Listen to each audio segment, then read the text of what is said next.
हरे कृष्णा। आज की कथा कुछ ऐसी है। भगवान अपने प्रिय भक्त के लिए खुद को एक शिकारी के जाल में फंसा लेते हैं। जैसे कि भगवत गीता में भगवान कहते हैं 9वें अध्याय के 32वें नंबर श्लोक में कि माम ही पार्थ व्यपाश्रित्य ये स्युपापयोनयः स्त्रियो वैश्यस्तथा शूद्रास्ते पियन्ति परां गतिम। अर्थात, हे पार्थ, जो लोग मेरी शरण ग्रहण करते हैं, भले ही वे निम्न जाति के क्यों न हो, स्त्री, वैश्य तथा शूद्र क्यों न हो, वे परम धाम को प्राप्त करते हैं। तो आज की कथा कुछ ऐसी ही है। एक निम्न जाति के भक्त के लिए भगवान खुद को, अपने आप को एक शिकारी के जाल में फंसा लेते हैं।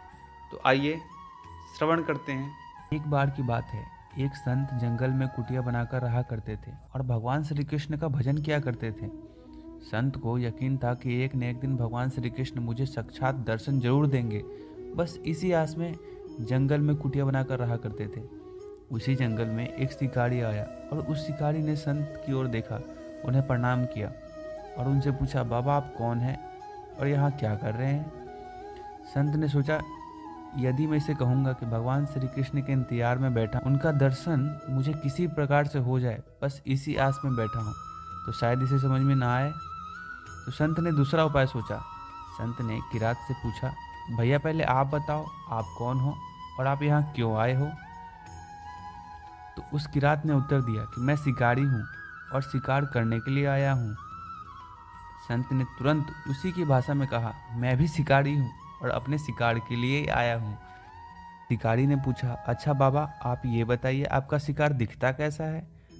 आपके शिकार का नाम क्या है? हो सकता है कि मैं आपकी मदद कर सकूं। संत ने सोचा, इसे कैसे बताऊं? फिर थोड़ी देर बाद सोचने के बाद उन्होंने बताया, मेरे शिकार का नाम श्री कृष्ण है। दिखने में सांवले हैं, अत्यंत सुंदर हैं और माथे पे मुकुट है। मुकुट में मोर का पंख लगे हैं और पीली वस्त्र धारण किए हुए हैं। गले में वैजयंती का माला है और कौस्तुभ मणि है। उनके हाथ में बंसी है, उनके कानों में कुंडल है और उनके नेत्र मानो कमल के समान है। बस यह कहते कहते रो पड़े बाबा। किरात ने बोला, बाबा रोते क्यों हो? मैं आपके शिकार को पकड़ के लाऊंगा। जब तक पकड़ न लूँ तब तक पानी भी नहीं पीऊँगा और आपके पास भी नहीं आऊँगा। अब वह शिकारी घने जंगल के अंदर चला गया और वहाँ जाल बिछाकर एक पेड़ पर बैठ गया और वहाँ इंतजार करने लगा, भूखा प्यासा बैठा हुआ। एक दिन बीत गया, दूसरा दिन बीत गया, फिर तीसरा दिन बीत गया। भूखे प्यासे की रात को नींद आने लगी। श्री कृष्ण भगवान उसके भाव पर रीझ गए। भगवान मंद मंद मुस्कुराने लगे और धीरे धीरे बंसी बजाते हुए उसके जाल में खुद ही आके फंस गए।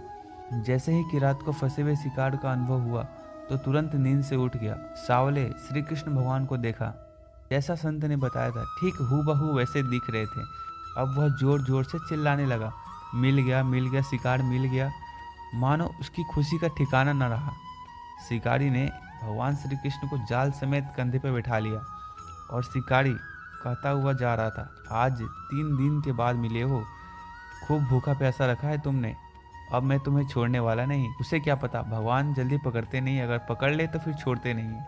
शिकारी धीरे धीरे कुटिया की ओर बढ़ रहा था। जैसे ही संत की कुटिया आई तो शिकारी ने आवाज़ लगाई, बाबा, हो बाबा। संत ने तुरंत दरवाज़ा खोला और संत उस किरात के कंधे पर भगवान श्री कृष्ण को जाल में फंसे देखा। भगवान श्री कृष्ण जाल में फंसे हुए भी मंद मंद मुस्कुरा रहे थे। किरात ने कहा, आपका शिकार लाया हूँ, बड़ी मुश्किल से मिले हैं। संत के तो मानो होश ही उड़ गए। संत किरात के चरणों में गिर पड़ा और संत आज फूट फूट के जोर जोर से रोने लगे और कहने लगे कि मैंने आज तक भगवान श्री कृष्ण को कहाँ नहीं ढूंढा, अनेक प्रयास किए, लेकिन प्रभु आज आप मुझे इस किरात के कारण मिल गए हो। भगवान बोले, इस शिकारी का प्रेम तुम्हारे प्रेम से ज़्यादा है, इसका भाव तुम्हारे भाव से ज़्यादा है, इसका विश्वास तुम्हारे विश्वास से ज़्यादा है। इसलिए आज जब 3 दिन बीत गए तो मैं आए बिना नहीं रह पाया। मैं तो अपने भक्तों के अधीन हूँ, अहम भक्त पराधीन हूँ। और आपकी भक्ति भी कम नहीं है संत जी। आपके दर्शनों के फल से मैं इसे 3 दिन में प्राप्त हो गया। इस तरह से भगवान ने अपने भक्तों को प्रेम का आस्वादन कराया और भक्ति भाव से उन्हें अपने धाम ले गए। हरे कृष्णा।